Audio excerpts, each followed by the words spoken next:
부산진 믿음의 가족 여러분, 하나님의 은혜와 평강이 오늘도 여러분의 가정과 일터 가운데 언제나 함께 하시기를 소망합니다.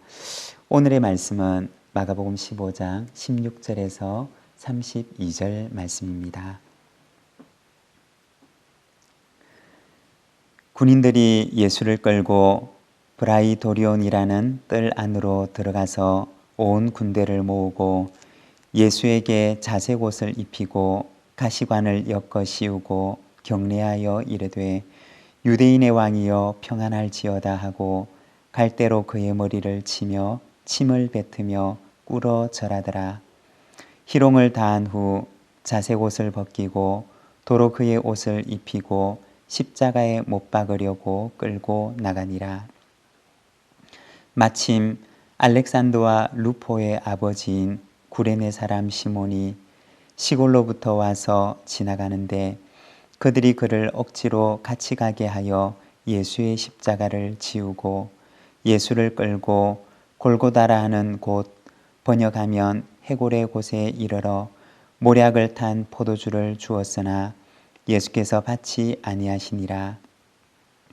십자가에 못 박고 그 옷을 나눌새 누가 어느 것을 가질까 하여 제비를 뽑더라. 때가 제3시가 되어 십자가에 못 박으니라. 그 위에 있는 죄패에 유대인의 왕이라 썼고 강도 둘을 예수와 함께 십자가에 못 박으니 하나는 그의 우편에 하나는 좌편에 있더라. 지나가는 자들은 자기 머리를 흔들며 예수를 모욕하여 이르되 아하 성전을 헐고 사흘에 짓는 자여 내가 너를 구원하여 십자가에서 내려오라 하고 그와 같이 대제사장들도 서기관들과 함께 희롱하며 서로 말하되 그가 남은 구원하였으되 자기는 구원할 수 없도다. 이스라엘의 왕 그리스도가 지금 십자가에서 내려와 우리가 보고 믿게 할지어다 하며 함께 십자가에 못 박힌 자들도 예수를 욕하더라. 아멘. 오늘 우리가 읽은 이 본문의 말씀을 보게 되면 빌라도의 뜰에서 예수님께서 로마의 군인들에게 고난을 당하시고 그리고 십자가를 지고 골고다로 올라가시는 모습을 우리에게 보여줍니다. 16절에 보면 브라이도리온이라고 하는 말이 나오는데 이 말은 장군이 거주하는 천막이라고 하는 의미를 가지고 있습니다. 그 당시 총독이나 고위 관리들이 거주하는 공간을 가리키는 말이었습니다. 거기에서 온 군대를 모으게 됩니다. 여기서 군대라고 하는 말은 스페이란이라고 하는 단어를 사용하는데 이것은 600명으로 이루어진 부대를 가리키는 말입니다. 아마도 그 브라이온 안에 거주하고 있던 총독의 친위 부대를 의미하는 단어였을 것입니다. 그들은 예수님께 자색 옷을 입히고 그리고 머리에는 가시관을 씌우고 16절에 보면 유대인의 왕이여 평안할지어다 라고 경례를 합니다. 아마 오늘날 표현으로 바꾸자면 군인들이 하는 충성이라고 하는 그러한 경례였을 것입니다. 그들은 예수님께 충성이라고 경례를 하면서 예수님을 희롱합니다. 빌라도의 뜰에서 있었던 예수님을 향한 희롱과 그리고 고난, 그 채찍질에 대해서 이야기를 합니다. 그렇지만 우리가 읽는 이 성경을 보게 되면 고난 속으로 들어가시는 그 예수님의 긴 침묵에 대해서 이 마가복음은 이야기를 합니다. 이사야서 50장 6절의 말씀을 보게 되면 메시아의 고난에 대해서 말씀을 하시는데 나를 때리는 자들에게 내 등을 맡기며 나의 수염을 뽑는 자들에게 나의 뺨을 맡기며 모욕과 침뱉음을 당하여도 내 얼굴을 가리지 아니하였느니라 고 말씀을 하십니다. 고난 앞에 서 있는 메시아의 모습에 대해서 이사야 선지자는 말하였습니다. 우리 예수님께서는 당신께서 당하시는 바로 그 고난 앞에서, 당신이 마셔야 하는 그 고난의 쓴 잔 앞에서 겟세마네 동산에서 그 기도처럼 아버지, 내 원대로 마시고 아버지의 원대로 되기를 원하나이다 라고 하는 이 기도로 십자가를 향해 한 걸음 한 걸음 나아가셨던 것입니다. 30절에 보면 십자가 아래에 있는 사람들에 대해서 이야기를 합니다. 그들은 예수님께 소리치며 말합니다. 내가 너를 구원하여 십자가에서 내려오라. 그들은 예수님을 향하여서 십자가에서 내려오라고 얘기를 합니다. 그렇지만 예수님께서는 그들의 소리를 들으시나 그러나 묵묵히 그 십자가의 자리를 떠나지 아니하십니다. 내가 살면 하나님의 뜻이 죽고, 그리고 내가 죽으면 나를 통해서 하나님의 뜻이 이루어지는 것입니다. 여러분, 십자가의 길이 어떠한 길입니까? 나는 죽고, 그리고 하나님의 뜻이 내 속에서 살아나는 길, 그 길이 바로 십자가의 길입니다. 예수님께서 걸어가셨던 그 길은 바로 그러한 길이었습니다. 여러분, 오늘 내가 걸어가는 길은 어떠한 길입니까? 지금까지 내가 걸어왔던 그 길은 어떠한 길이었습니까? 내가 죽고 예수가 사시는 길이었습니까? 아니면 내가 살고 예수님이 죽는 길이었습니까? 갈라디아서 2장 20절에 사도 바울은 말합니다.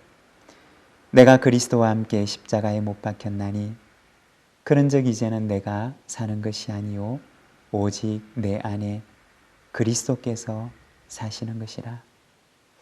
여러분, 이 고백이 저와 여러분의 고백이 되기를 원합니다. 십자가의 길을 걸어가신 그 예수님처럼 우리도 그 길을 따라 걸어가기를 원합니다. 21절입니다. 마침 알렉산더와 루포의 아버지인 구레네 사람 시몬이 시골로부터 와서 지나가는데 그들이 그를 억지로 같이 가게 하여 예수의 십자가를 지우고, 여기에 보면 골고다로 가는 그 길 속에서 만났던 구레네 사람 시몬이라는 사람에 대해서 얘기를 합니다. 그는 십자가로 가는 그 길에서 예수님을 만나 로마의 군병들은 억지로 그에게 예수님의 십자가를 지게 하였습니다. 그렇게 했던 이유는 첫 번째는 빌라도의 뜰에서 심한 채찍질을 당했던 예수님의 몸이 그 무거운 십자가의 무게를 이길 수가 없었기 때문이었습니다. 그 당시 채찍에는 동물의 뼈라든지 쇠붙이 같은 것들이 붙어 있었는데 그 채찍을 한번 휘두르기만 해도, 그리고 그 채찍을 한번 맞게 되면 채찍에 맞는 사람의 그 살점이 뚝뚝 떨어져 나가는 그러한 정도였습니다. 심한 채찍질을 당하였던 예수님의 몸으로서는 그 십자가의 무게를 이길 수가 없었던 것이었습니다. 그리고 두 번째는 그 당시 로마의 군인들에게는 피지배국 사람들에게 강제로 짐을 지우게 하는 강제 노역의 권리를 가지고 있었습니다. 그래서 그들은 지나가는 구레네 사람 시몬이라는 사람을 붙들어서 그에게 예수님의 십자가를 지게 하는 강제 노역을 부여했던 것입니다. 그리고 오늘 우리가 읽은 이 마가복음에서는 예수님의 십자가를 졌던 그 사람에 대해서 말하기를 알렉산더와 루포의 아버지인 구레네 사람 시몬이라고 이야기를 하고 있습니다. 여러분, 마가가 어떻게 예수님의 십자가를 대신 졌던 이 사람에 대해서 그토록 자세하게 알고 있었을까요? 심지어는 그 사람의 아들들의 이름까지 이 마가복음은 언급을 하고 있습니다. 만일에 그 사람이 예수님의 십자가를 지고 그리고 군중 속으로 사라져 버렸더라면 마가가 어떻게 그 사람의 이름을 이토록 정확하고 자세하게 알고 있었을까요? 아마도 추정하기로 이 구레네 사람 시몬과 그의 가정은 훗날 초대교회 사람들에게 아주 잘 알려져 있었던 그러한 사람이었기 때문일 것입니다. 그래서 마가는 이 마가복음을 기록하면서 이 마가복음을 읽는 사람들이 이 마가복음을 읽는 많은 사람들이 마치 이 사람을 알고 있는 것처럼 이 구레네 시몬에 대해서 소개를 하고 있는 것입니다. 로마서 16장 13절의 말씀을 보게 되면 바울은 로마에 있는 성도들에게 편지를 합니다. 주 안에서 택하심을 입은 루포와 그의 어머니에게 문안하라. 그의 어머니는 곧 내 어머니니라.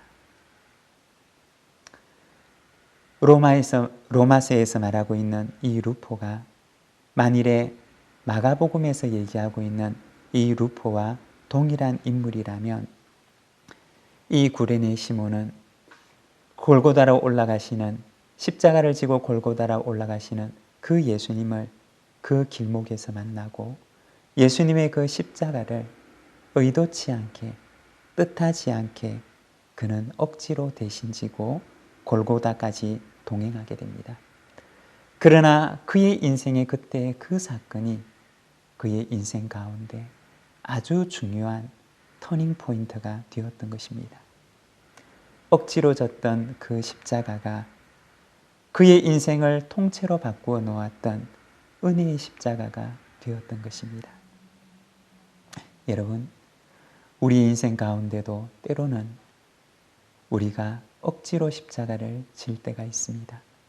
그렇지만 억지로 진 십자가라 할지라도 하나님께서는 그것을 우리에게 은혜의 십자가로 바꾸어 주십니다. 마지막으로 24절의 말씀입니다. 십자가에 못 박고 그 옷을 나눌새 누가 어느 것을 가질까 하여 제비를 뽑더라.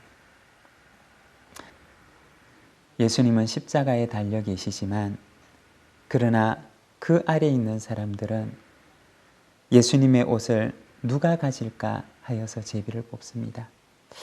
여러분, 얼마나 아이러니한 모습입니까?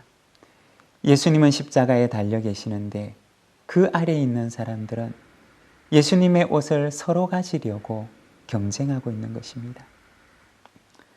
예수님의 죽음의 그 순간 앞에서도 사람들은 예수님의 옷을 자기의 이익의 재료로 삼으면서 그것을 누가 취할 것인가에만 고심하고 있었던 것입니다. 여러분, 혹시 우리의 모습도 그렇지는 않을까요? 하나님께서 바라보실 때 오늘 이 세상을 살아가는 우리의 모습도 그와 같지는 않을까요? 예수님은 십자가에 달려 돌아가시는데 그런데 우리는 예수님을 바라볼 때 늘 이익의 재료로만 그리고 늘 우리의 욕심의 대상으로만 삼으며 그렇게 우리는 살아가는 것은 아닐까요? 찬송가 339장에 보면 이렇게 찬양을 합니다. 내 주님 지신 십자가 우리는 안 질까? 네게나 있는 십자가 내게도 있도다. 내 몫에 태인 십자가 늘 지고 가리라. 그 면류관을 쓰려고 저 천국 가겠네. 여러분, 우리의 몫에도 십자가를 주셨습니다. 주님의 십자가, 주님께서 그 십자가를 지고 골고다를 가신 것처럼 오늘 이 고난의 주간 우리도 내 몫에 태인 십자가를 지고 주님의 뒤를 따라 저 천성을 향하여 걸어나가는 저와 여러분의 삶이 되기를 소망합니다. 주님께서 지신 십자가를 바라보며 내 몫에 십자가를 지고 따라가는 우리 부산진 모든 믿음의 가족들이 되시기를 소망합니다.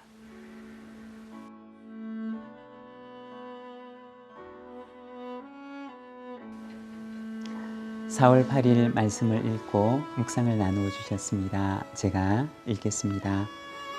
베드로의 사회적 거리두기, 예수님과 멀찍이. 내 앞에 예수님, 내 뒤에 예수님, 내 옆에 예수님, 내 위에 예수님, 내 발에 예수님, 내 안에 예수님. 나의 자발적 자가격리, 죄와 멀찍이. 네, 그렇습니다. 베드로는 예수님을 따라갈 때 멀찍이, 예수님을 따라가지만 그러나 따라가도 손해보지 않고 피해보지 않을 그러한 거리로 예수님을 따라갑니다.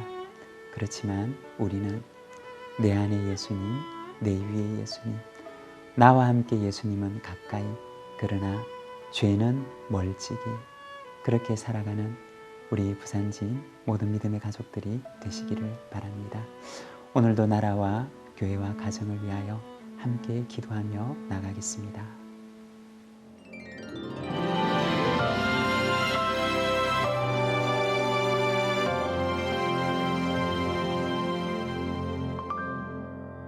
내가 산을 향하여 내가 눈을 들리라.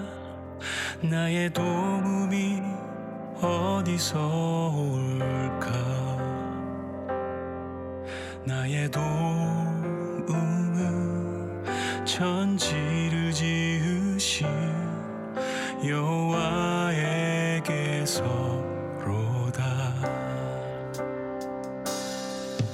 여호와께서 너를 실족지 않게 하시며 너를 지키느니 졸지도 아니하시네.